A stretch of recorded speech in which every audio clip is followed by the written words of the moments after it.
नमस्कार। आज हम आपको बताएंगे कि व्हाट इज शेयर, कि शेयर क्या होता है और थोड़ा सा उसकी हिस्ट्री बैकग्राउंड में जाके बताएंगे।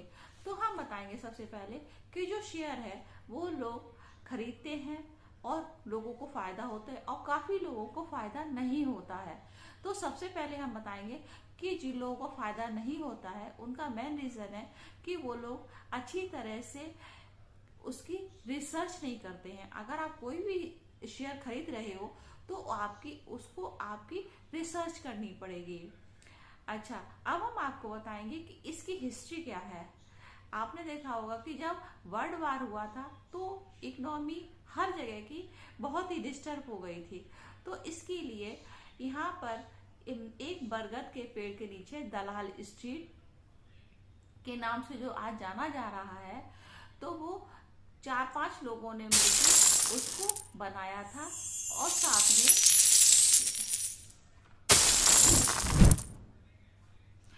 तो 4-5 लोगों ने मिलकर उसको बनाया और 1-1 रुपए सब इकट्ठा करके और फिर एक तरह से वो लोगों ने उसको शेयर को यूज किया।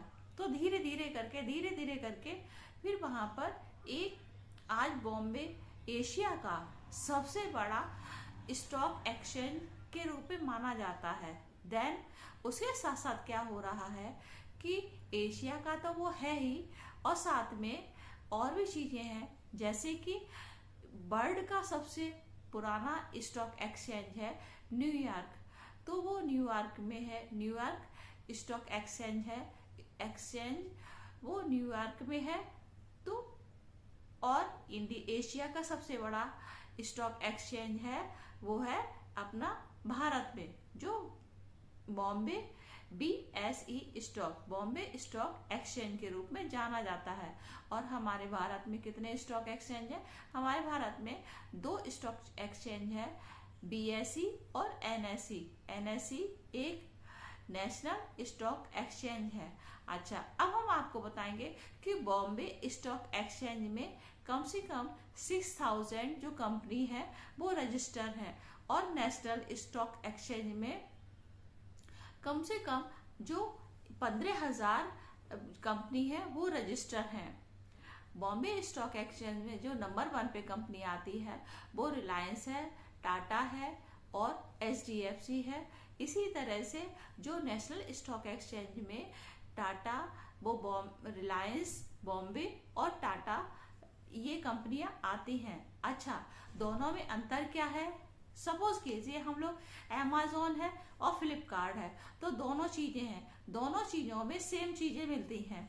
जो आप प्रोडक्ट Amazon पे लेंगे वही प्रोडक्ट आपको फ्लिपकार्ट पे मिल जाएगा। उसी तरह से जो शेयर है वो बॉम्बे स्टॉक एक्सचेंज और नेशनल स्टॉक एक्सचेंज में बराबर मिलते हैं। तो उसमें हम क्या करते हैं कि जहां पर कम प्राइस होता है वही हम शेयर को खरीद लेते हैं। अब हम आपको बताएंगे कि शेयर है क्या, आखिर शेयर का मतलब क्या है। शेयर का मतलब है कि कोई एक बड़ी कंपनी है, ठीक है, तो वो बड़ी कंपनी क्या करती है, अपना प्रोडक्ट को बनाती है और सेल करती है।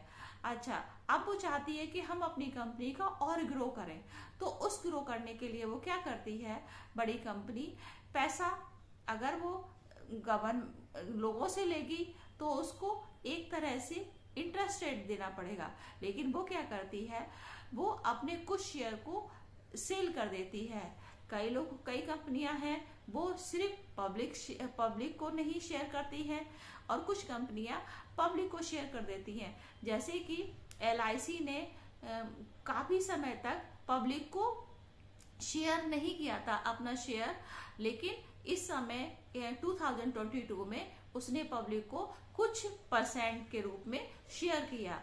तो जैसे शेयर करती है और फिर क्या होता है कि कंपनी ने शेयर कर दिया, ठीक है। अब उस शेयर को अगर उन लोगों को दे दिया शेयर, उसके एवज में उनको पैसा मिलता है। जो पैसा मिला और उस पैसे को उन्होंने अपनी इंडस्ट्री में लगा दिया। इंडस्ट्री में लगाने के बाद क्या होता है, जब इंडस्ट्री में लगा दिया और तो वो कंपनी आपको पैसे नहीं देगी शेयर के बदले, कंपनी में जब ग्रोथ होती है तो उसमें मार्केट वैल्यू बढ़ती है। जैसे कि आपने 100 रुपए का 1000 का शेयर खरीदा और 1000 का जो शेयर है कंपनी ग्रो की तो उसकी वैल्यू 1100 हो गई। तो जो आपको 1000 रुपए मिला तो वो आपको प्रॉफिट के रूप में मिलेगा। और साथ में क्या करते हैं कि आपको प्रॉफिट कमाना है तो आप किसी अपना शेयर किसी दूसरे को शेयर आपको सेल कर सकते हैं। इसीलिए आपने देखा होगा कि जो बॉम्बे स्टॉक एक्सचेंज है तो उसमें एक लाइन चलती रहती है जो इस तरह से एरो फ्लक्चुएट होती है जो संख्या, तो वो क्या है कि अप डाउन होती रहती है, कहीं का शेयर कम कहीं का ज्यादा है। तो इस तरह से जो फ्लक्चुएट होती है तो वही हमारी जो शेयर है अप डाउन है। आपने देखा होगा शेयर अप हो रहा है शेयर डाउन हो रहा है तो उससे क्या है कि आपको प्रॉफिट हो रहा है। और शेयर एक बात का विशेष ध्यान देना चाहिए कि शेयर अगर महंगा है तो आपको नहीं खरीदना। ज्यादा शेयर महंगे में क्या होता है कि आपको लॉस होता है। जैसे कि आजकल आपने देखा होगा शेयर न्यूज में देखते रहते हैं कि शेयर गिरता हुआ, अगर आपने गिरते हुए शेयर पे आपने पैसा लगाया है और वो उठेगा तो आपको ज्यादा पैसा देगा। और आपने उठते हुए पे लगा दिया है और वो अचानक वो नीचे आ गया तो क्या होता है कि वो आपको लॉस में देगा। अच्छा, शेयर गिरने के 2-3 रीजन और होते हैं। क्या क्या रीजन होते हैं? नंबर 1 रीजन है कि जैसे कि शेयर है किसी कारणवश, जैसे कि यूक्रेन और रसिया में वार हो गया तो उससे क्या होता है कि शेयर एकदम डाउन हो गया। तो वो डाउन जब शेयर हुआ तो उससे क्या है कि लोग अपना पैसा निकालने लगते हैं। जहाँ पे जो पोर्टफोलियो होते हैं और बड़ी बड़ी, क्योंकि कुछ परसेंट फॉरेनर वगैरह भी लगाते हैं शेयर और कुछ पोर्टफोलियो होते हैं वो सिर्फ जहाँ पे प्रॉफिट ज़्यादा होता है वो अपना प्रॉफिट निकाल के निकल जाते हैं। और कुछ होते हैं जो एफडीआई, कि एफडीआई का लॉन्ग टर्म का होता है उसमें प्रॉफिट कम होता है। और साथ में ये है कि शॉर्ट टर्म वाले में रिस्क ज़्यादा होता है। जितना रिस्क होगा उतनी आपको शेयर में या प्रॉफिट होगा या लॉस होगा। तो इस तरह से क्या होता है कि जैसे ही कहीं पे वॉर वगैरह हुआ या कुछ सरकार बदली तो इससे क्या होता है कि एकदम शेयर डाउन हो जाता है। तो इस तरह से शेयर अप डाउन होते रहते हैं।